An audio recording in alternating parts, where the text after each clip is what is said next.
A former Border Patrol intelligence officer on trial here in Bexar County for the murders of 4 sex workers near Laredo. On the morning of September 3rd, 2018, the Webb County Sheriff's Office received a chilling 911 call. The dispatcher heard the panicked voice of a caller reporting a woman found lying in the grass on a desolate stretch of road in Laredo, Texas. She was breathing but covered in blood, left for dead in a remote area with no signs of struggle.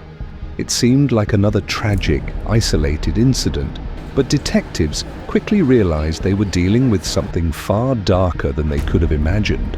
What they didn't know was that this was just the beginning of a horrifying killing spree, one that would be carried out by someone they least expected, a respected member of their own community. The lifeless body found in the early morning hours belonged to 29-year-old Melissa Ramirez, a woman who, despite facing a life of hardship, had a vibrant spirit.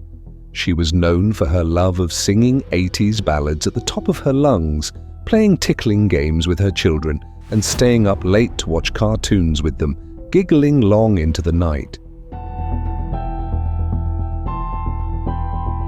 However, Melissa's life had been a turbulent one. She had suffered severe trauma from an assault at just 13 years old, which led to depression and substance abuse. To support her habits, she found herself working as a sex worker on the streets. Before her death, Melissa had confided in her family that she wanted to turn her life around for her children. She dreamed of finding a stable job away from the streets, but she was also deeply afraid. She had a dark premonition about her fate, telling her family she feared she would be shot in the head and left for dead. Tragically, just 2 weeks later, that exact nightmare came true. The police found her body near the edge of a desolate street surrounded by desert sagebrush, fully clothed and with no signs of a struggle. She had been shot in the head multiple times, execution style. With no clues at the scene, the police began their investigation. But little did they know this case would be only the first in a string of brutal killings.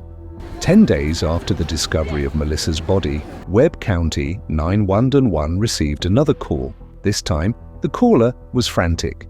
A woman was found in a grassy area, shot and battered, but still clinging to life. The victim, later identified as Claudia Luera, a mother of 5 who had also been struggling on the streets, was barely conscious when the police arrived.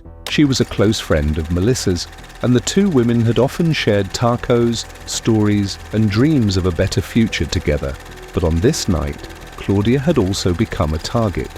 She had seen Melissa getting into a car with a man she knew only as David, a regular client they both had. She had no idea at the time that this would be the last time she would see her friend alive. Claudia fought to stay alive after being shot and was rushed to the hospital. Tragically, she succumbed to her injuries a few days later, and with her death, it became clear to the authorities that they were dealing with a serial killer. Yet, even with 2 victims, the police had no real leads. Claudia had been unable to provide any details before she died, and there were no clues linking the killer to the crime scenes. That is, until he struck again. It was on an ordinary day when off-duty Officer Hernandez was pumping gas at a local station. Suddenly, a woman in a panic ran toward him, screaming for help. She was wearing nothing but a bra and pants, and the fear in her eyes was unmistakable. Her name was Erica Pena, a 28-year-old sex worker, and she, too, had been a close friend of both Claudia and Melissa. In fact, she had also been a client of David. Erica, shaking and terrified, could barely make sense of her words, but she quickly relayed to Hernandez that she had narrowly escaped the same fate as her 2 friends. The man she knew as David had tried to kill her after she asked him about Melissa and Claudia. Upon mentioning their names, Erica claimed his demeanor changed, his eyes darkened, and he became violent. Erica managed to break free from his grasp and flee the house, leaving behind her shirt in his hand. She ran into the parking lot, screaming for help. Erica's story was fragmented, but it offered the detectives a crucial piece of the puzzle. David was the same man who had been seen with both Melissa and Claudia. He was their attacker. From this point on, Law enforcement knew they were dealing with a man who had been actively hunting these women, and they had to act quickly before he claimed more victims. As the investigation deepened, Erica's detailed recollections gave police the direction they needed. She told them that when she asked about the missing women, David had grown agitated and aggressive. He pulled a gun on her, but she managed to escape. Erica had been in David's house on the 14th, and she vividly remembered how the tension in the air had escalated when she mentioned Melissa's and Claudia's names. To further confirm Erica's story, officers quickly reviewed security footage from a nearby gas station where Erica had fled. The footage showed David's truck, which was registered to none other than Juan David Ortiz, a well-respected man in the community. Ortiz had served in the Navy for 8 years and worked as an intelligence officer for border control. He had a wife, children, and a stellar reputation, which made his involvement in these murders even more disturbing. When law enforcement traced Ortiz's truck to his home, they found a cache of weapons and ammunition, but the most chilling discovery came when they realized that Ortiz had already been collecting firearms, which suggested he was preparing for something far more sinister. Despite the evidence stacking up against him, Ortiz managed to elude the police for a short time. The situation became urgent. Ortiz was armed, dangerous, and on the run. His knowledge of law enforcement tactics, gained from his intelligence work, made him an even more formidable opponent. Officers were on high alert, but their breakthrough came when they spotted Ortiz's truck at a gas station on the edge of Laredo. As the officers approached, they were determined to arrest Ortiz, but the situation quickly escalated. The young officer, eager to make an arrest, began speaking to Ortiz from a distance, which was a crucial mistake. In such a high-risk situation, Ortiz should have been immediately detained to prevent any chance of his fleeing or retaliating. Despite the officer's mistake, Ortiz was eventually spotted by a neighbor who saw him slipping through an alleyway. The officers quickly regrouped and devised a new plan. Juan David Ortiz faces life in prison if convicted in the killings of 4 women 4 years ago. Ortiz knew that law enforcement was closing in on him, but he was determined to flee. The tension was palpable as officers spread out across the area, each prepared for a confrontation. Ortiz, armed and aware of the threat, posed a serious risk to everyone involved. However, the officers were relentless in their pursuit. In a tense standoff, Ortiz was finally cornered and arrested, but the nightmare was far from over.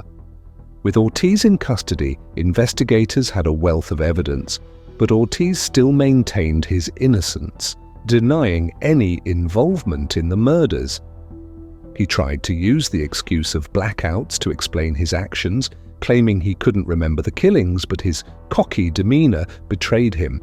He had a sense of superiority, as if he believed he was above the law. As the interrogation continued, Ortiz began to reveal more about his twisted mindset. He admitted to killing the women, but his reasoning was shocking. He saw himself as a cleaner of the streets, someone who had a duty to rid the world of sex workers. He justified his actions by claiming they didn't deserve to live. Despite initially pleading not guilty to the murders, Ortiz was sentenced to life in prison for the brutal killings. His actions, fueled by a misguided sense of entitlement, left a trail of destruction in his wake, with innocent lives lost and communities torn apart. This case served as a grim reminder of the dangers that lurk beneath the surface, even in the most seemingly respectable individuals. Ortiz's actions were not just a series of murders, they were a reflection of a deeply rooted hatred for certain people in society, and his actions will forever haunt the families of those he victimized. As the case came to a close, the investigation continued to uncover more about Ortiz's twisted psyche. His confession, however, wasn't the end of the story. It was just the beginning of a deeper understanding of the monster that had been hiding behind a mask of respectability. In the aftermath of Ortiz's horrific killing spree, justice was ultimately served, but the scars left on the families and the community will never fully heal. The lives of the victims, Melissa Ramirez, Claudia Luera, Erica Peña, and others, were cut short by a man they trusted, someone who masked his true nature behind a well-respected profession and family life. These women were not just victims of circumstance, they were mothers, daughters, and friends who deserved better. Their tragic deaths serve as a chilling reminder of how evil can hide behind even the most polished facades, and how important it is to never overlook the signs of danger around us. If you found this story as haunting as it is important, please share it to raise awareness about the hidden dangers that many face. Help us honor the victims by ensuring their stories are never forgotten. Subscribe for more in-depth cases and real-life investigations.